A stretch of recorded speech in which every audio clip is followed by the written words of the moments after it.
Hola, yo soy Juliana. Y yo soy Marcela, dos mujeres con dos trayectorias y millones de historias que contar.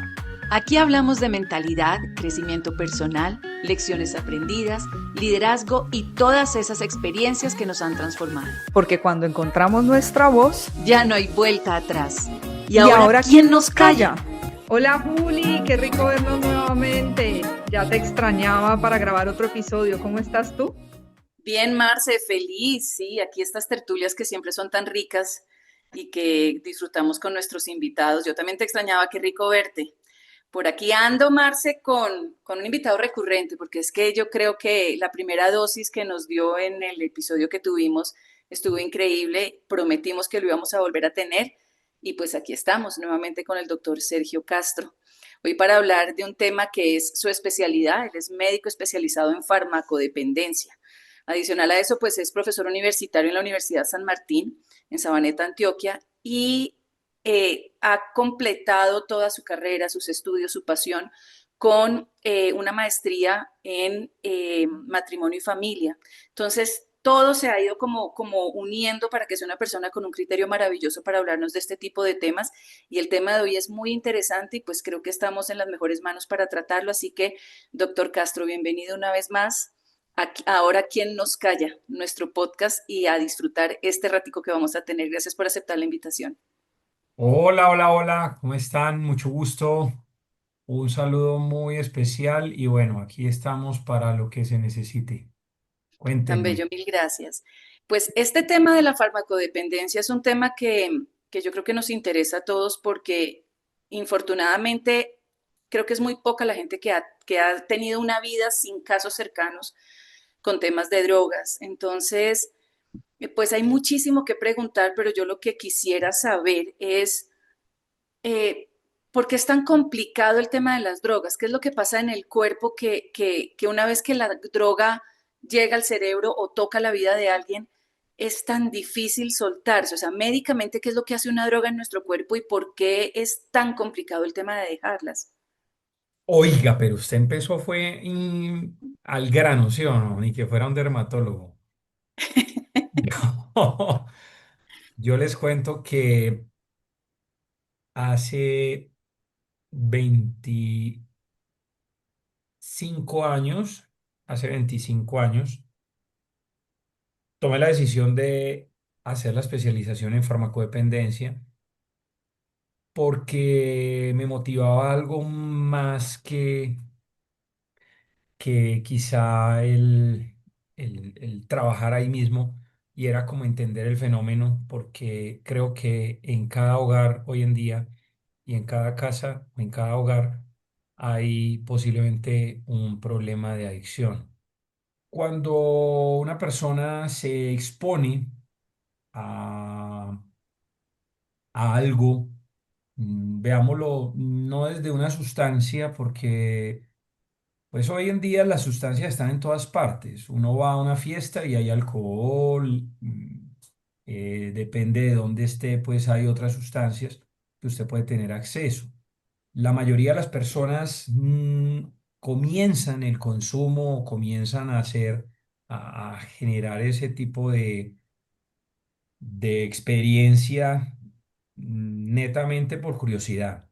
O sea, esa sí es la clave número uno, es que la curiosidad mata al gato.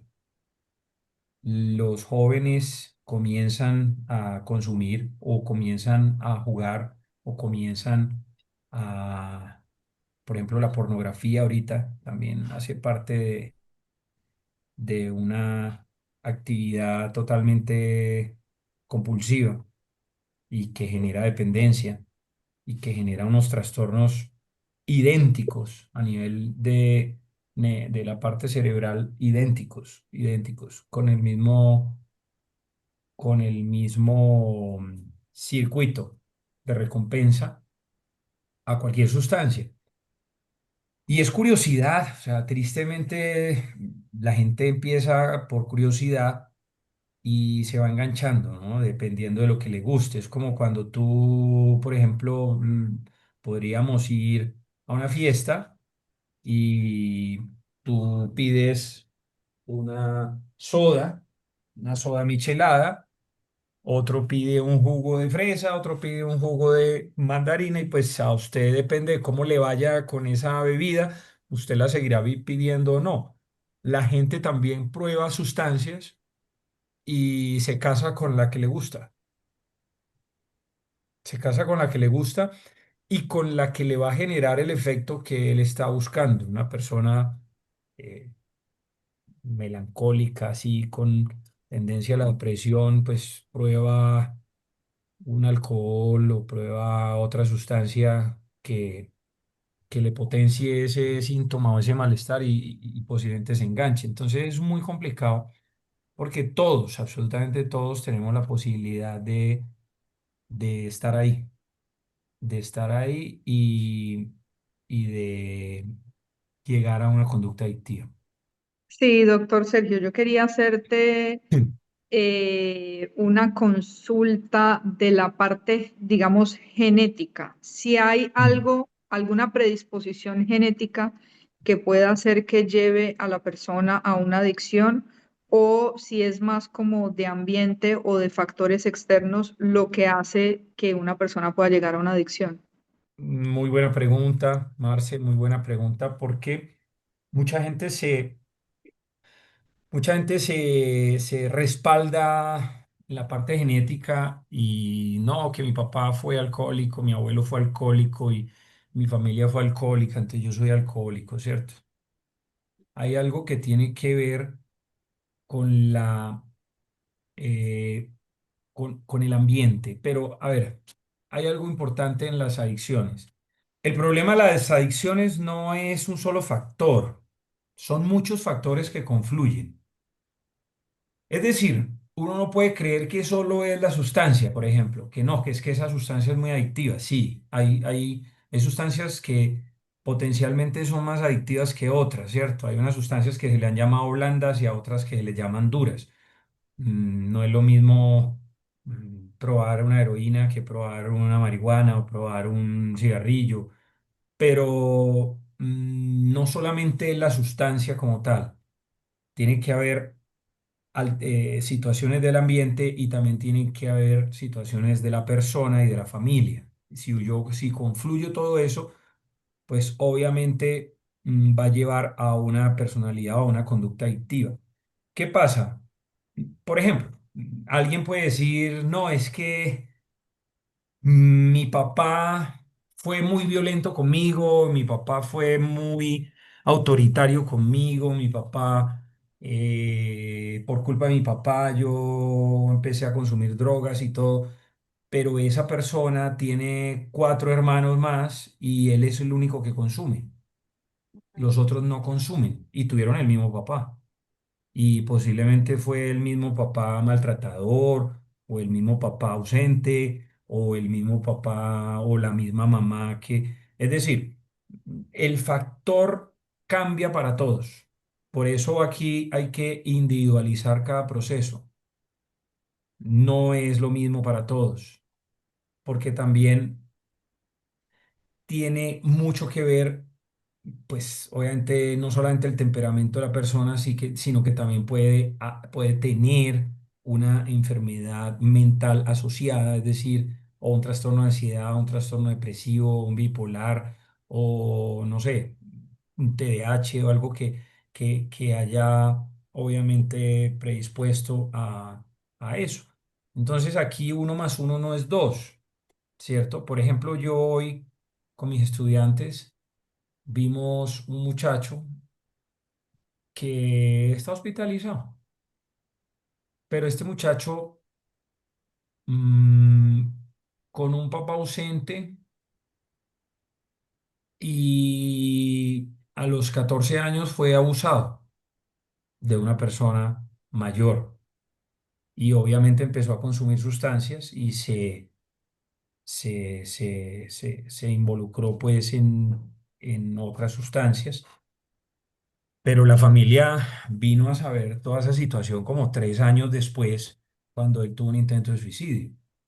Entonces son cosas que repercuten en la persona, pero es como una confluencia de varias cosas. Por eso cuando una persona tiene un problema de adicción, pues hay que abordarlo. El abordaje que se recomienda es un abordaje interdisciplinario, donde intervienen muchos profesionales de diferentes ramas, donde hay, por ejemplo, si se requiere psiquiatra, si se requiere toxicólogo, si se requiere terapeuta ocupacional, terapeuta familiar o trabajadora social o trabajador social, la parte de psicología, la parte de psicopedagogía.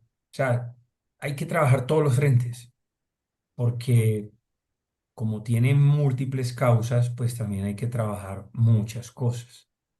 La parte genética, pues sí, existe una teoría con el tema genético, ¿cierto? Se ha encontrado genes que están relacionados con el tema de, sobre todo el alcoholismo, pero mm, es como cuando uno tiene una herencia de diabetes, ¿cierto? La epigenética es lo que el ambiente hace en una persona que genéticamente está marcada para desarrollar cierta enfermedad, pero usted en el ambiente pues lo regula, lo controla. Si usted tiene genética diabética, si su abuela murió de diabetes y su mamá es diabética, posiblemente usted pueda que no desarrolle la diabetes.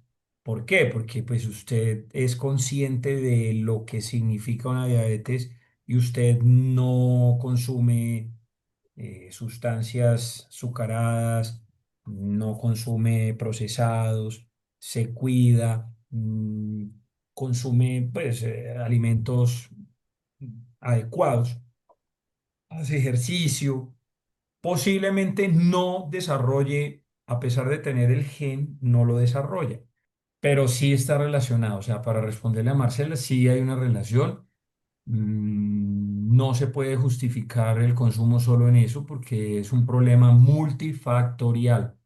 Son muchos factores los que intervienen. Por eso hay que individualizar cada caso y mirar lo que le sirve a alguien no le sirve a otro, ¿cierto? El problema de las adicciones yo lo veo más desde una dinámica mm, familiar. Es decir, un diagnóstico clínico, pero familiar, porque cuando se presenta una adicción en una familia, por ejemplo, cuando se encuentra un hijo de 19 años que le requisaron el bolso o que lo vieron raro y la mamá entró al cuarto y le encontró unas bolsitas blancas o le encontró una marihuana o alguna cosa así, ya se le estigmatiza a ese joven de ser adicto, ¿cierto?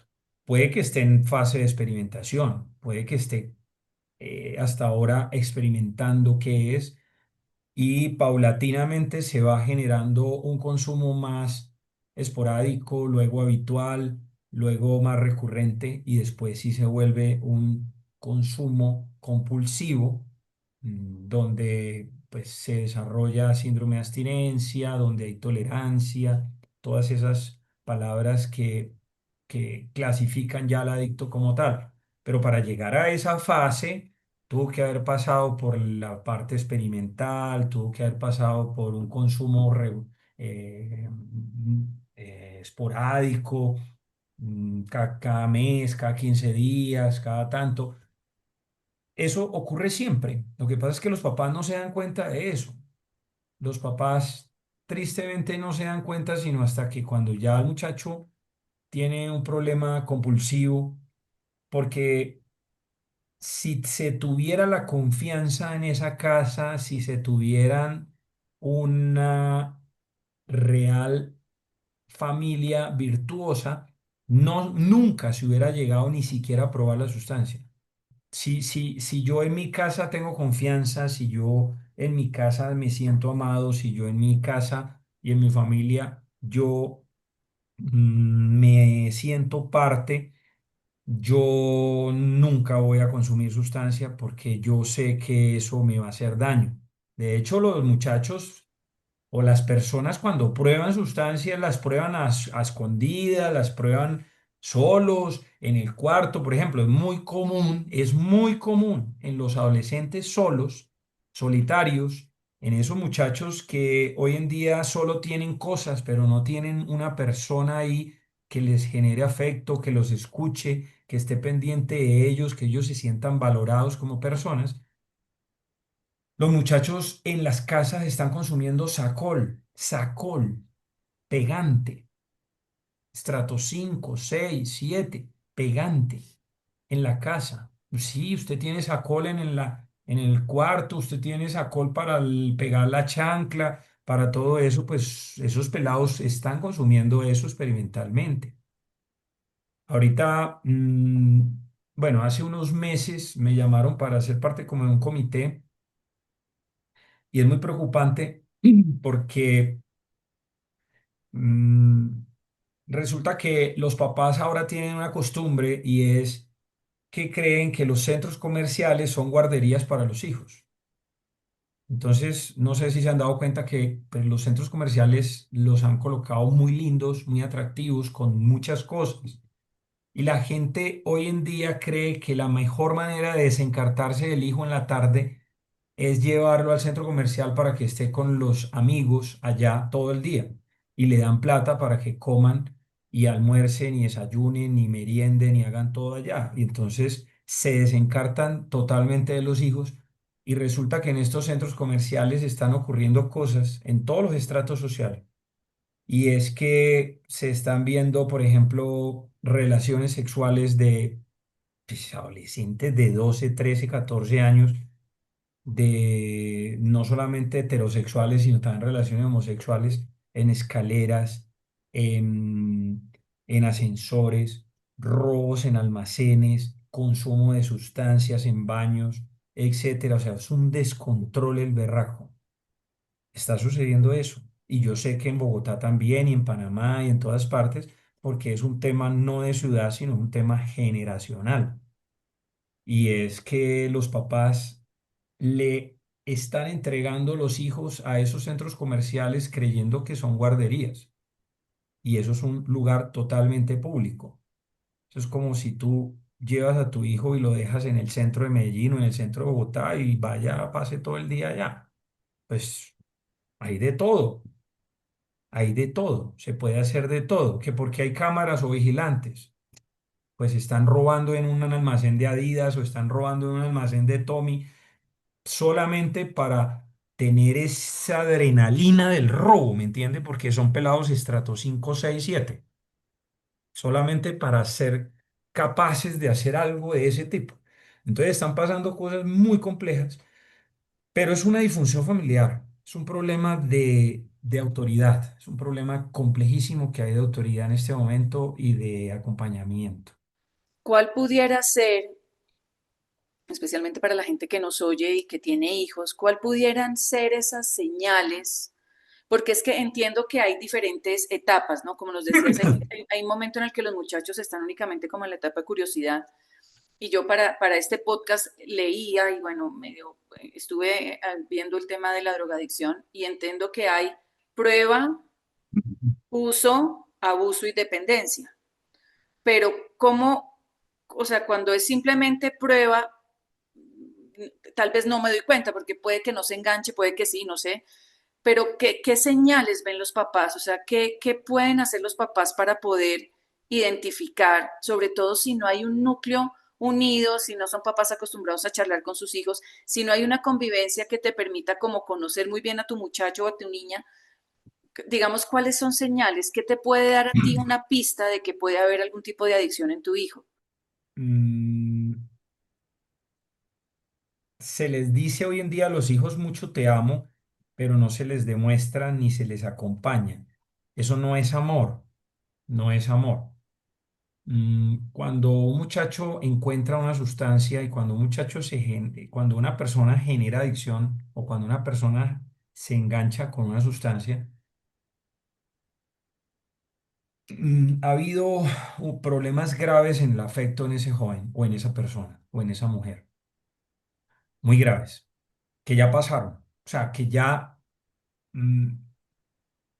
mm, ya pasó ese tiempo, como quien dice, y pasaron cosas, porque es que una persona que es amada, una persona que es aceptada, una persona que siente que lo aman y siente que lo acompañan y que quieren lo mejor para él, no va a probar. Precisamente ahí es donde está la capacidad de ser asertivos. La asertividad es una de las grandes habilidades que que hay que enseñarle a los hijos. La asertividad, la capacidad de decir sí o decir no, pero eso tiene mucho que ver con la autoestima. Eso tiene mucho que ver con ese amor propio, pero eso se lo dan a uno los papás, la familia, eso se recibe ahí. Un papá que ama a sus hijos es consciente de que se debe formar, es consciente que debe acompañar al hijo en todos los momentos y en todos los procesos. Un papá que no va a las reuniones de los hijos en el colegio, un papá que le llega tarde al partido de los equipos, del equipo donde está, un papá que no va a visitar a su hijo a una presentación de teatro, a una presentación de ballet, un papá que manda siempre a la empleada o manda a otra persona a acompañarlo al curso de tal cosa o a la clase de equitación o a la clase de no sé qué, pues es un papá que no valora el tiempo con sus hijos. Entonces, el hijo, por mucho que le den, él sabe que el papá tiene otra prioridad, no es el hijo. O sea, un hijo que se siente amado, un hijo que se siente respaldado, un hijo que siente que sus padres lo aceptan como es, porque es que el amor en la familia es un amor totalmente incondicional. O sea, yo a mi hijo lo amo, váyale bien en la universidad o no, porque es mi hijo. No es porque él sea el mejor, él sea el número uno. No, pero la gente no entiende eso y el problema es que, obvio, cuando un muchacho encuentra una sustancia y esa sustancia va a reemplazar otras cosas o va a mejorar síntomas, malestares que ocurren, discusiones, falta de afecto, pues se engancha porque lo que busca es salirse de ahí. Pero un joven, una persona en un proceso formativo, que se sienta amado, que se sienta valorado, que se sienta respetado, que se sienta aceptado, que tenga la capacidad y la confianza en su casa de hablar lo que tiene que hablar, no va a consumir. O sea, le pueden poner lo que quiera al frente y va a decir que no. Y esa es la libertad personal que debemos lograr en los jóvenes. No es el miedo, no es el miedo de que, ay, no voy a consumir porque mi papá se da cuenta. No, no, no, no, no. Es que no voy a consumir porque es mi vida, porque es mi cuerpo, porque bajo esa sustancia posiblemente van a abusar sexualmente en una fiesta, tres, cuatro hombres conmigo porque yo soy una niña, pero si me emborracho y me trabo, pues ¿qué va a pasar este fin de semana? Llego y no tengo ni idea quién me violó. En estas fiestas y en estas situaciones donde hay esos consumos, o sea, es un tema sexual desaforado. O sea, la mayoría de las personas, yo no he visto no he visto estudio, pues, pero la mayoría de pacientes que yo veo con HIV no tienen ni idea en dónde lo recibieron. No tienen ni idea el contacto sexual por el cual ellos llegaron ahí. O sea, es perverso.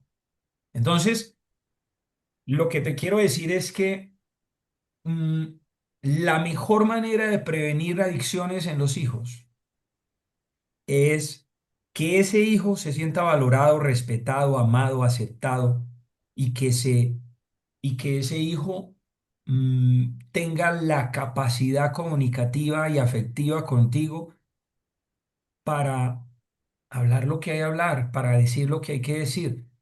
Si no la hay, es muy difícil, ¿sí me entiende? Pero eso se logra con influencia, con autoridad, con acompañamiento, con amor, y eso es lo que hoy en día falta. ¿Me hago entender? Sí. En toda historia adictiva siempre hay un componente afectivo grave y hay un problema autoritario o de autoridad, pues. Esas dos variables, autoridad y afecto, son complejísimas. La mejor manera de prevenir en los hijos es que ellos se quieran a ellos mismos, que ellos se valoren a ellos mismos, que ellos sean capaces de irse a cualquier parte del mundo, porque es que el problema no es el barrio, el problema no es el colegio, el problema, o sea, cuando yo trabajaba en una empresa de medicina domiciliaria, pero yo ya tenía la especialidad en adicciones y yo iba a barrios recandelas en Medellín. O sea, yo iba a sitios donde en todas las esquinas había consumo. Y yo llegaba a una familia y esa familia era increíble. O sea, yo veía a ese papá y esa mamá y el hijo estudiaba en la universidad y se veía el cariño y el afecto. Y yo les preguntaba, ¿viste? ¿Y ustedes han consumido?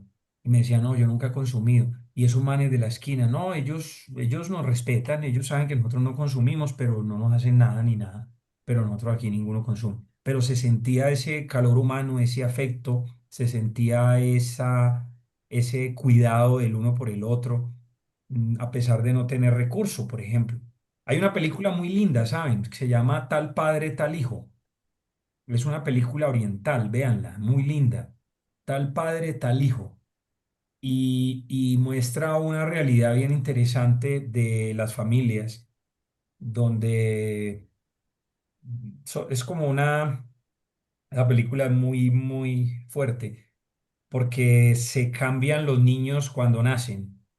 Cuando los niños nacen son dos familias. Una familia es estrato 6 pues alto, y la otra no es estrato alto, con más hijos. El otro era hijo único, pero resulta que en la clínica cambian los niños cuando nacen y después de 6 años o 7 años se dan cuenta que se cambiaron los niños, entonces pues que hacen que se conozcan las familias y los niños y entonces, bueno, este es mi hijo, me lo va a entregar y usted se lleva al mío o ya los criamos, ya tenemos afecto aquí, ¿cómo hacemos? Es muy potente, pero ahí muestra en la familia que es un estrato un poco bajo, se muestra el compartir cotidiano, la alegría de vivir.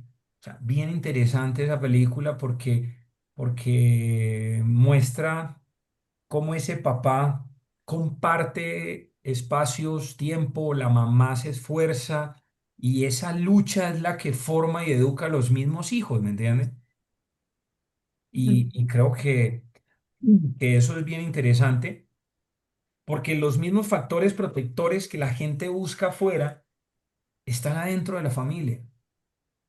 Yo le decía hoy a alguien, precisamente un muchacho muy, muy inteligente, me hizo una pregunta como la que tú me haces aquí. Me dice Sergio, bueno, doctor Sergio, eh, mi hijo tiene 1 año y 8 meses, pero ¿en qué momento yo empiezo a hablarle de drogas a mi hijo? Porque yo no quiero que él caiga en lo que yo caí. Y entonces yo le dije, ¿tú qué crees? Y entonces me dice, pues, ¿tú qué piensas de eso? O sea, ¿qué vas a hacer? Pues, ¿será necesario hablarle a un niño de 4 años o de 5 años y yo traerle aquí en esta mesa y decirle, vea, esas son drogas, esto no se puede consumir y esto hace esto? ¿Será que eso es necesario? Entonces le decía, pues no, ¿verdad? Y yo, no, eso no es necesario, o sea, eso no es necesario. No es necesario hablar de lo que él no pregunta. O sea, yo no le tengo que dar explicaciones a mi hijo de lo que no pregunta. Ahora, enfóquese en que él sea capaz de preguntarte todo lo que quiera en la vida. O sea, que tenga confianza contigo para preguntarte de sexo, que tenga para preguntarte de todo. ¿Sí me entiende? Si él ve, por ejemplo, en la calle, ve a alguien consumiendo una pipa, él le preguntará a usted, papá, ¿qué está haciendo ese señor? Ahí es un momento de hablar con él y decirle, papi, ese muchacho o esa persona que tú ves ahí está consumiendo una sustancia que no se debe consumir pues que hace daño, mire cómo está viviendo en este momento. Bueno, intervenir en ese momento, pero no dar la información que no se necesita en el momento. Yo le decía, mire, los papás se interesan más por porque el hijo mm, aprenda inglés. Sí, es importante el inglés. Porque el hijo aprenda equitación. Estos días bajando para Medellín hay un letrero dice que es muy importante que su hijo aprenda a montar a caballo. Bueno, sí, para ellos será muy importante, pero ¿qué es una habilidad que hay que desarrollar? Sí, pues que sí, cierto. Nadar es una habilidad que hay que desarrollar porque es algo de supervivencia. Ujú. Nadar es muy importante. Pero, por ejemplo, aprender a perdonar. O sea, que el papá, ante una discusión con la mamá, el hijo mire cómo maneja sus emociones y el hijo se dé cuenta que el papá se equivocó y que él es capaz de decirle, mi amor, discúlpeme, me equivoqué, ¿me perdonas? O que él le pida perdón a su hijo, ¿por qué no? ¿Cómo no? Claro que sí. Que el papá haya sido en cierto momento por reactividad agresivo con el hijo, pero que después se acerque y se agache a la altura de él y le diga, papi, perdóname porque no he debido gritarte de esa manera, perdóname, no lo quiero volver a hacer, me voy a proponer no volver a hacerlo. Eso es pedir perdón, eso es corregir, eso es reconocer el error. Eso para un hijo es más valioso que cualquier otra cosa. Eso es enseñarle al hijo a que uno también se equivoca, por ejemplo, como papá. Eso es enseñarle al hijo a que hay que perdonar, enseñarle a compartir con los demás, enseñarle a conocer a otros, interesarse por los amiguitos del otro y por los papás del otro, aprender a poner límites, aprender a escuchar, guardar el pinche celular en todo momento cuando llegamos a la casa. Eso es mucho más clave. Si un muchacho vive en un ambiente de esos, con toda seguridad le vamos a desarrollar habilidades para que el día de mañana, cuando alguien esté consumiendo, él aprenda a decirle, no, ¿sabe qué? No, no me interesa, gracias. Ah, pero que es que usted es muy maricón. Sí, yo soy maricón. Y ya. Pero es clave, ¿me entiende? Las herramientas son esas herramientas que Juli me pregunta, porque es que cuando ya hay un consumo, ya esas herramientas no van a funcionar, ya hay que mirar es qué debemos corregir, qué es lo que está pasando, porque cuando una persona consume a nivel de dinámica familiar, lo que uno ve es que él es el síntoma de un problema. O sea, tristemente, él es el síntoma del problema. Es decir, la ausencia de ese papá y ese maltrato de la mamá y el tratar de poner normas y llevar la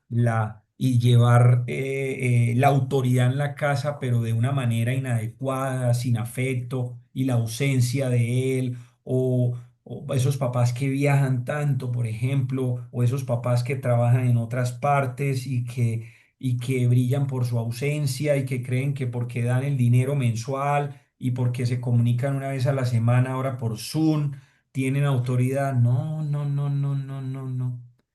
Tristemente les voy a decir algo y es que la relación se fundamenta en el cotidiano, en el día a día, en el común del día, en el resolver todos los días, en lo cotidiano, en lo común, en lo continuo, en eso que todos los días, en el llegar y que el perro tumbó esto. Ayer, ayer llegué aquí a la casa y traía unos pan de quesos que a mi mamá le encantan. Y yo no me di, entonces la puerta se trabó, la puerta de entrada se trabó y yo me bajé a destrabarla cuando se me sube el perro y me sacó tres pan de queso. Oiga, y en vez de darnos rabia nos dio una risa y nos agarramos todos a reír porque qué berraco, o sea, ni siquiera rompió la bolsa, la abrió, yo no sé cómo hizo, era de papel, y sacó tres pan de quesos, pero me hubiera encantado tomarle una foto porque eso fuera, sería histórico. Y en vez de molestarnos, nos dio un ataque de Claro. risa a todos y nos pusimos a mamar gallo y a molestar y llamamos a mi hija de Canadá a contarle el tema del pan de queso, porque ya que había que hacer, yo no puedo matar a ese perro por un pan de queso. Ya el coma de lo, sé que ya me lo ganó. Bueno, Pero esa reacción causa una diferencia, porque eso pudo haber sido claro, motivo de rabia, de furia, ya no tomamos café, se dañó la tarde. O sea, esas reacciones eso es lo marcan cotidiano. una pauta, claro. Eso es lo cotidiano, exacto. Lo cotidiano es eso. Cómo mi hijo se da cuenta de la reacción que yo tengo ante lo del perro y a pesar de que hizo algo indebido el perro, pero yo cómo lo voy a golpear o le voy a hacer algo si es un perrito pequeño, o sea, pues obvio, el instinto lo sacó. Entonces nos pusimos fue a reír y pues lo que yo les dije fue, hombre, tengo que tener más cuidado cuando traiga los pan de queso porque es que este man se me subía al carro y me esculca. O sea, él siempre me revisa las bolsas, pero a mí se me olvidó. Entonces esa manera de resolver ese momento histórico, así todos los días usted puede educar a sus hijos con, por ejemplo, el que llega a reclamar un dinero y que usted no tiene, entonces usted le dice a su hijo, yo no estoy, diga que no estoy. Pues usted, ¿qué le está enseñando a su hijo? ¿Qué le está enseñando a su hijo? Sí, está en clase de inglés y estudia en la universidad, pero usted le está enseñando lo que es la deshonestidad, ¿cierto o no? Usted no está siendo honesto. Pues salga y ponga la cara, diga la verdad, pero ¿cómo va a mandar al hijo para eso? ¿Mm? No, o sea, entonces el día a día, lo cotidiano, lo común, lo corriente es lo que forma, porque los hijos se educan por ósmosis, o sea, es una realidad. Ellos te están viendo todo el tiempo, tú eres el modelo, tú eres el modelo. El problema en esas familias hoy en día, mire, hay un hay una relación altísima y es muy triste decirlo porque entre más pobres seamos los latinos, por ejemplo, porque la pobreza va en una relación directa con el consumo de sustancias y con la disfunción familiar porque yo lo que necesito es que o sea, lo que uno necesita para uno tomar mejores decisiones es conocer más. El conocer y el querer son los que mueven a la persona. Pero si yo no soy capaz de mejorar mi conocimiento, mi parte intelectual, no tomo buenas decisiones. Pero en estas familias donde hoy en día, por ejemplo, el ingreso bajo en las personas lo que obliga es a que hayan varias familias viviendo en una casa, ¿cierto? Mm, el abandono paterno o la ausencia materna o esos hijos que crecen con la abuela, con los abuelos, con los tíos, con la gente, en esas familias extensas es muy difícil ejercer autoridad y ejercer un liderazgo de padre o de madre adecuado porque en esos hogares, en esas casas donde hay tanta gente viviendo, no hay realmente, o hay una matrona o hay un patrón, pues, pero pues, ya han pasado para el otro lado, pero no hay una autoridad directa de los padres. Se los sabotean, le sabotean la autoridad a la mamá o al papá. Puede que el papá quiera hacer bien las cosas, pero hay un tío adicto o hay un tío que es muy permisivo y pues le vale un carajo lo que diga el papá del muchacho. Entonces son hogares, o sea, son familias extensas que viven muchos en casas pequeñas donde no hay espacios adecuados donde la autoridad no se ejerce de manera adecuada, sino que es como la ley del más fuerte, el miedo ronda en ese hogar, en esa situación. La mayoría de jóvenes ahí se van muy, muy, muy pequeños de sus casas o de sus, porque pues eso es a veces muy difícil de vivir. Ese tipo de familias o ese tipo de hogares mm, tienen muchos problemas de consumo y muchos problemas a nivel de constitución familiar por eso mismo, porque no hay una estructura, no hay una base, no hay sustento que muestre el camino. Es como muy complejo, muy complejo. Es muy complejo. Cuando una persona vive en una casa donde está la mamá, pero trabaja, el papá no está ausente, la abuelita la dueña de la casa, pero hay una tía que pone más dinero que todos, entonces la que manda, pero hay unas preferencias por unos que por otros, entonces como usted, como su mamá no da, pues le sirven más poquito o no le sirven carne sino huevo, o sea, hay cosas así, ¿sabían eso? Esa es una cosa requete dura, porque cuando usted se siente excluido, cuando usted siente que hay preferencias, su autoestima se va al piso porque usted siente que no vale, usted siente que lo pisotean, su dignidad se ve lesionada y eso impide el desarrollo pleno tuyo.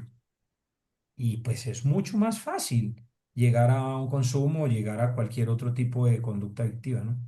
Yo preguntando un poco desde la persona que de pronto en este momento tenga una adicción, ¿qué recomendación recibiría de parte tuya? Porque a veces para la misma persona que está como en un ciclo, de pronto no sabe por dónde empezar, no sabe qué Mm. puerta tocar, a quién pedir ayuda.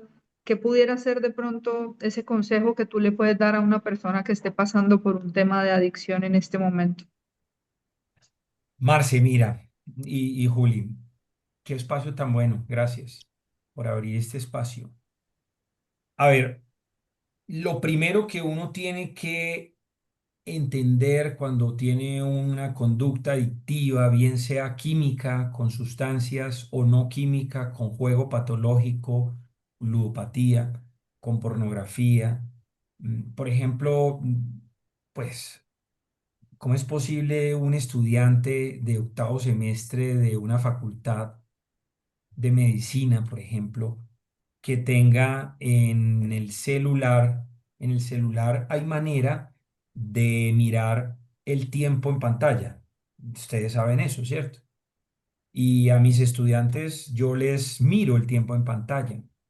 ¿Y cómo es posible que hayan estudiantes de octavo semestre que tengan el tiempo en pantalla en 51 horas semanales distribuido entre TikTok e Instagram? 51 horas. O sea, eso es más del tiempo laboral en Colombia en este momento. Tiempo laboral en Colombia son 40 horas, creo. Lo bajaron. Pero unos 51 horas semanales en TikTok y en Instagram perdiendo tiempo. Es un problema adictivo. O sea, ahí hay una alteración en el sistema de recompensa cerebral y hay una búsqueda de dopamina en todo momento y tiene que estar usted entrando a toda hora a ver si le dieron me gusta o no y a ver qué me estoy perdiendo yo en el celular que no estoy ahí. Muy triste, hay un problema adictivo ahí, hay un problema conductual muy grave, pero muy grave. Porque una persona cuando una persona, a ver, si yo estoy aquí hablando con ustedes, yo estoy concentrado. ¿Cierto? Yo estoy concentrado.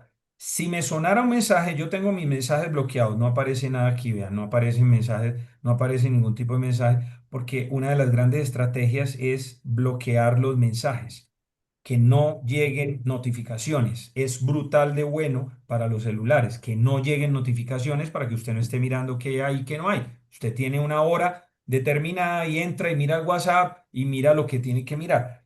Pero si yo tuviera aquí una notificación y me sonara y yo entrara a mirar aquí, necesitaría aproximadamente, hay un libro que se llama El valor de la atención, lo tengo por aquí, El valor de la atención, más o menos entre 21 y 27 minutos gasto nuevamente en encontrar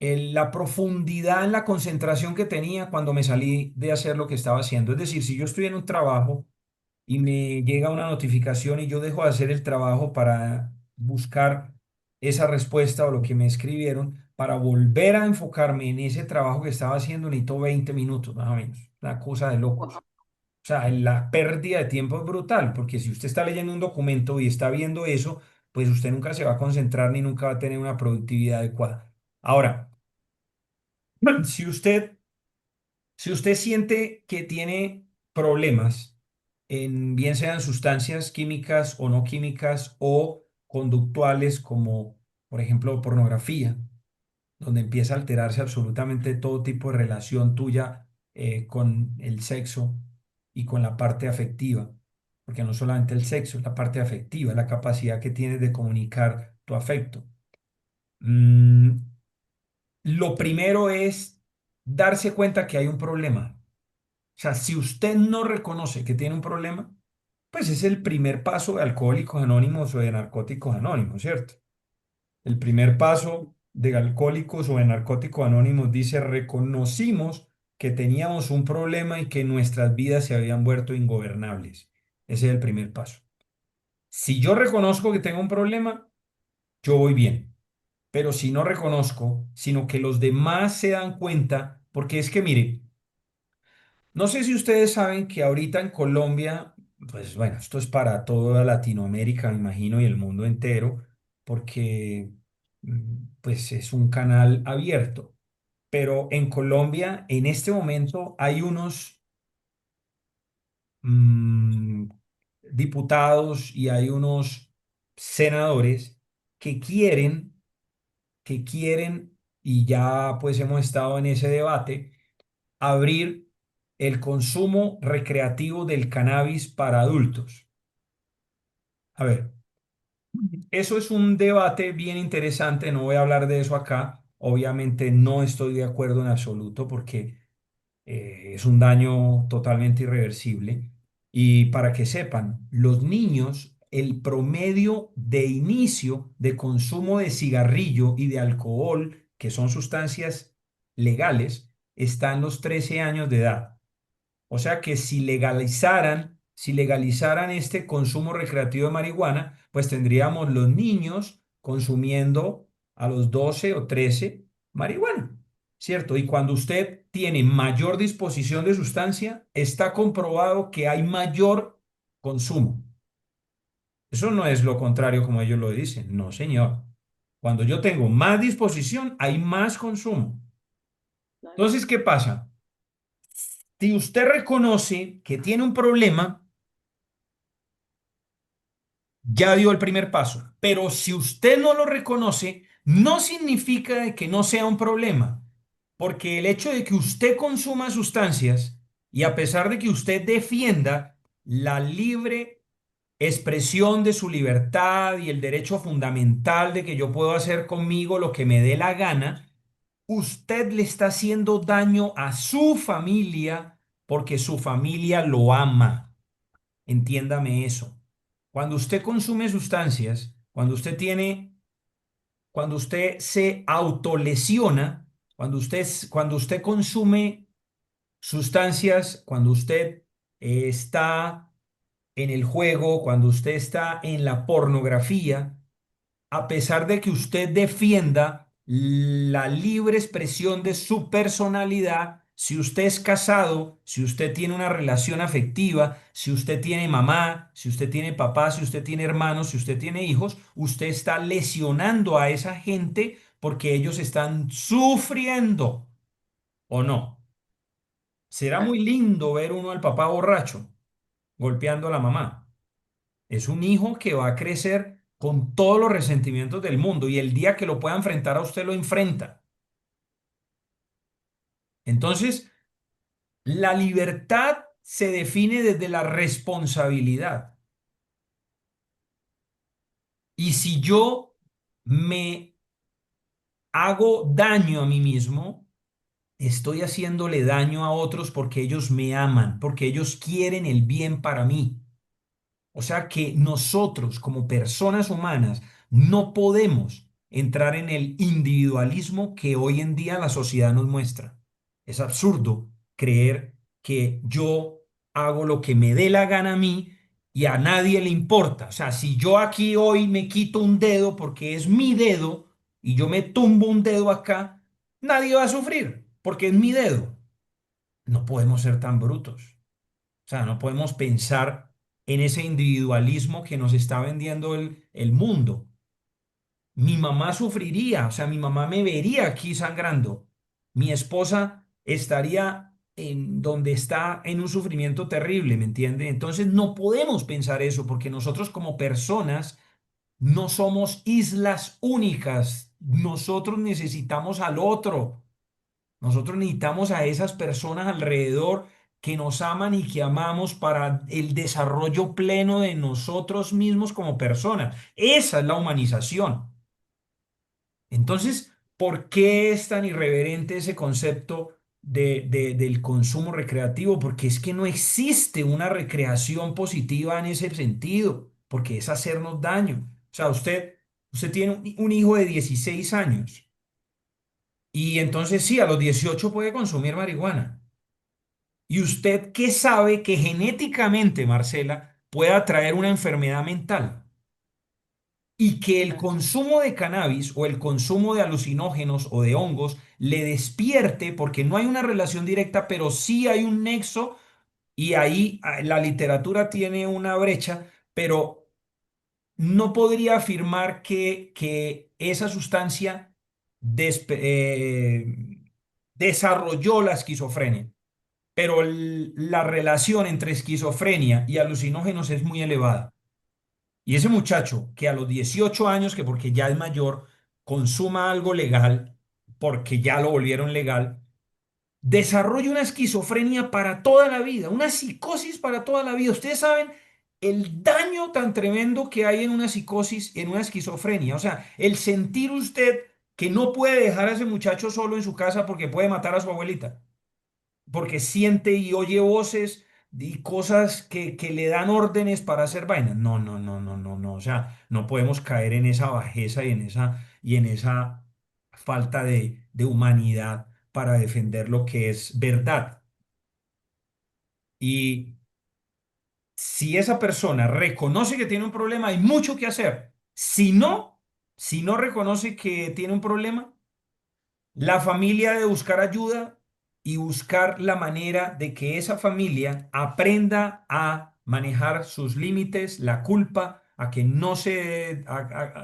yo hablaba estos días con unos amigos que tienen un problema y yo les decía, mire, lo primero que, como él no reconoce que tiene un problema adictivo y un comportamiento tan disfuncional, ustedes dos, como papás, deben buscar ayuda en la parte interdisciplinaria. ¿Para qué? Para que ustedes aprendan a manejar la culpa que sienten de haber estado o no estado ahí, de haber hecho o no hecho lo que hicieron. Ya no hay nada que hacer.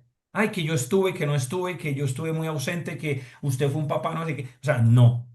Y que aprendan a manejar la norma y la autoridad y que ellos dos en unidad tomen decisiones para el manejo que se le va a dar a ese muchacho porque van a tener que ponerle límites y van a tener que enfrentarlo y van a tener que confrontarlo y decirle cosas, pero eso hay que hacerlo. Ahora, si usted reconoce que tiene un problema, que le cogió ventaja y que necesita ayuda, mi recomendación, no voy a decir ninguna institución, pues porque no, pero debe ser una institución, debe ser un trabajo interdisciplinario, es decir, interdisciplinario donde haya un equipo,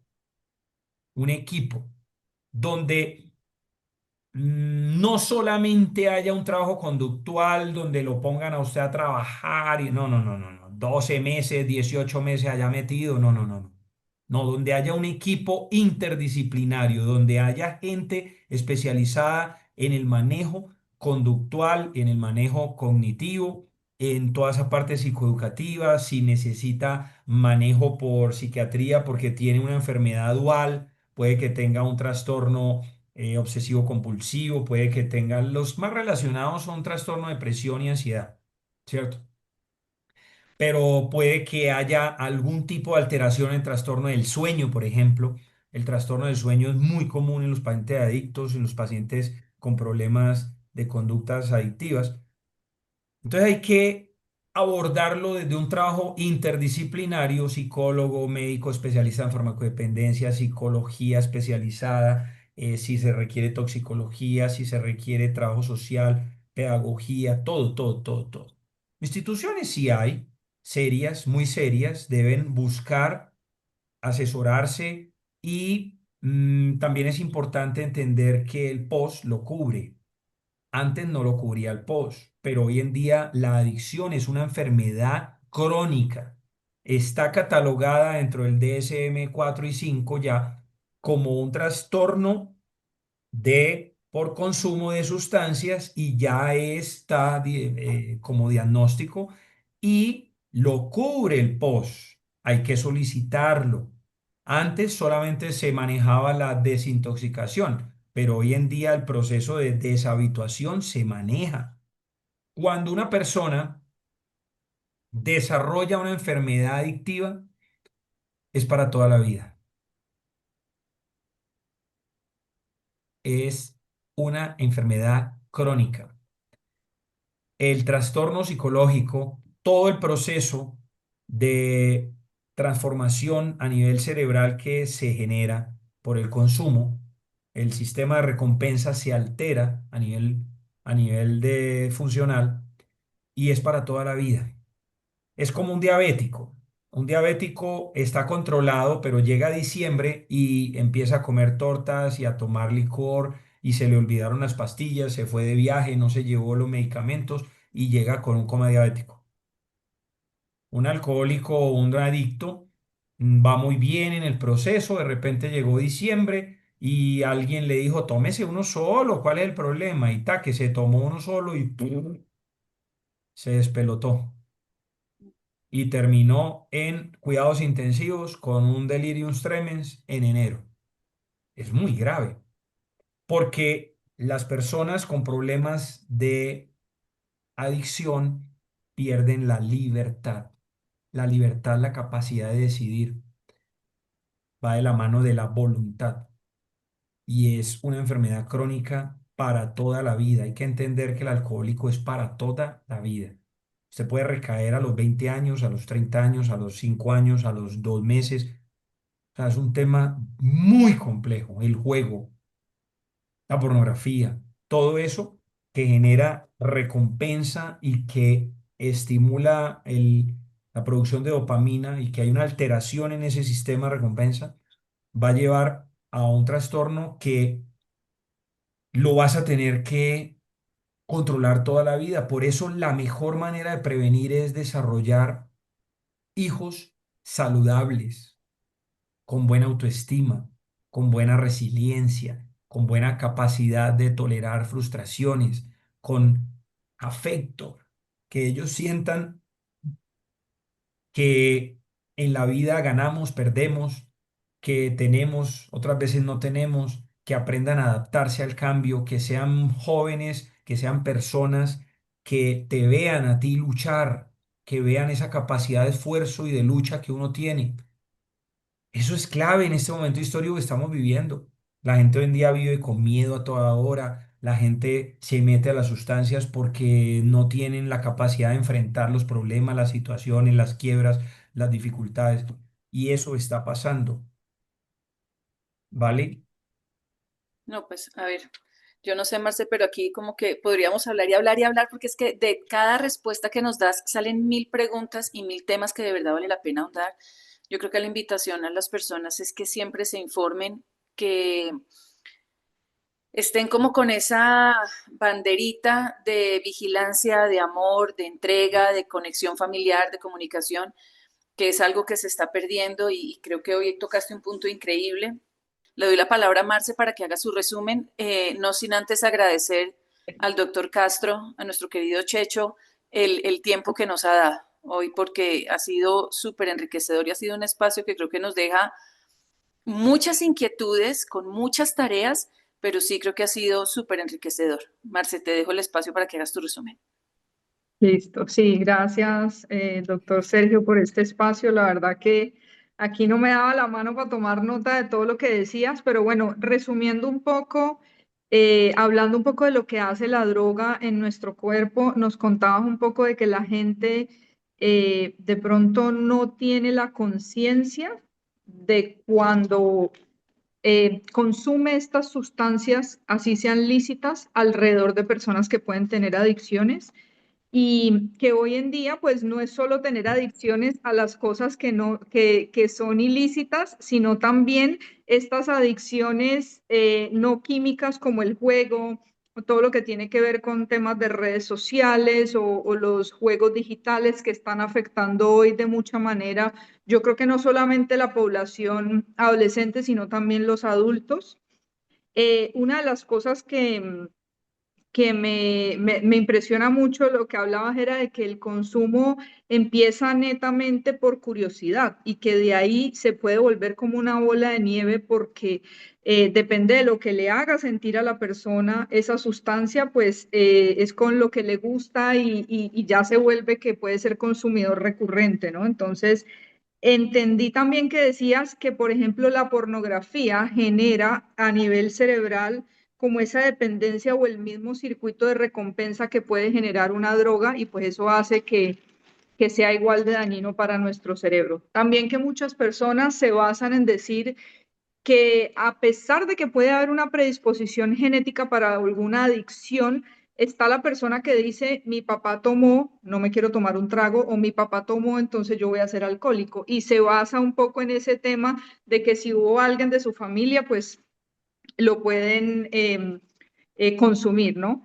Hablabas también de que no es un solo factor, sino que hay sustancias blandas y otras duras, y que no es solo la sustancia como tal lo que genera, sino muchos factores que se desencadenan de manera externa y que eso hace que la persona pueda tener, aparte de esta adicción, pueda tener depende mucho del temperamento, del entorno, de la depresión, si tiene algún trastorno que lo vuelve, digamos, vulnerable a tener estos factores y que cuando ustedes atienden a una persona que está en un proceso de adicción, se hace un abordaje de manera interdisciplinaria con otras personas de otras profesiones para poder llegar como a ese problema de raíz del entorno o de lo que lleva a la persona a la parte pues de las adicciones. Hablabas un poco que hoy en día no se respeta, digamos, el tema como tal de que sea de cierto estrato social, sino que lo vemos en todas las clases sociales y lo vemos por un tema de pronto de falta de prioridades en la familia en cuanto a todo lo que tiene que ver el núcleo familiar, de amor propio, autoestima y todo lo que se genera en ese entorno, que de pronto los papás llevan a los niños al centro comercial, los dejan allá toda la tarde y creen que porque están en un centro comercial cerrado no están expuestos a cosas que de pronto afectan o que están pasando hoy en día.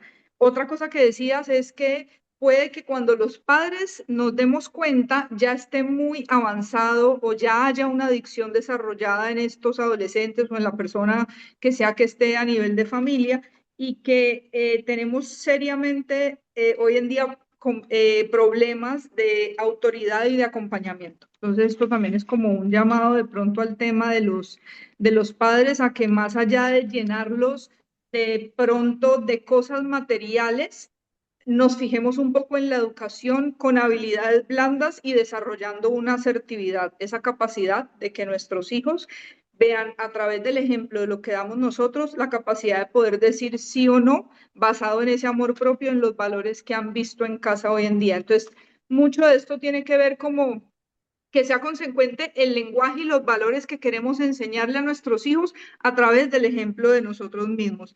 Y que la mejor manera de prevenir esto a nuestros hijos, pues es mucho con la autoridad y el afecto de lo que haya en casa, que nos puedan preguntar o abordar con cualquier pregunta y sientan la confianza de que uno les puede hablar de cualquier tema y acompañarlos en ese camino. Y por último, cerrando, digamos, el resumen, recomiendas una película de tal padre, tal hijo, que es una película oriental donde esto es como de pronto puede hablar de varios temas donde se ven los núcleos internos familiares que no necesariamente una persona con dinero por tener más educación va a gestionar un buen entorno para su hijo.